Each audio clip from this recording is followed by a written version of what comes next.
अस्सलाम वालेकुम viewers, welcome back to my YouTube channel daily tips with Asma. रबाब नाम का शुमार लड़कियों के नामों में होता है। रबाब एक इस्लामी नाम है। रबाब नाम की इब्तदाई तारीख अरबी ज़बान से निकलती है। रबाब नाम बहुत ज़्यादा पसंद किया जाता है। रबाब नाम की लड़कियों के लिए खुशकिस्मत नंबर 2 माना जाता है। रबाब नाम की लड़कियों में ज़्यादातर खामोश तबीयत की लड़कियाँ पाई जाती हैं। रबाब नाम की लड़कियां अक्सर अपने कामों से दूसरे लोगों का दिल बहुत आसानी से जीत लेती हैं। रबाब नाम की लड़कियों के लिए खुशकिस्मत दिनों में सोमवार और जुमे का दिन शामिल है। रबाब नाम का शुमार इंटरनेट पर सबसे ज़्यादा सर्च होने वाले नामों में से होता है।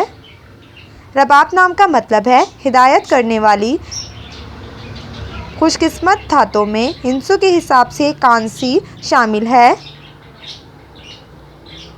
रबाब नाम की लड़कियों के लिए मुआफिक रंगों में नीला और सब्ज़ रंग शामिल है। रबाब नाम के अफराद के लिए खुशकिस्मत पत्थरों में मरकत पत्थर शामिल है। फ्रेंड्स, अगर आप अपने नाम का मतलब जानना चाहते हैं तो कमेंट बॉक्स में अपना नाम लिखें। इंशाअल्लाह हम आपके नाम की वीडियो ज़रूर बनाएंगे। Thanks for watching. अल्लाह हाफिज़।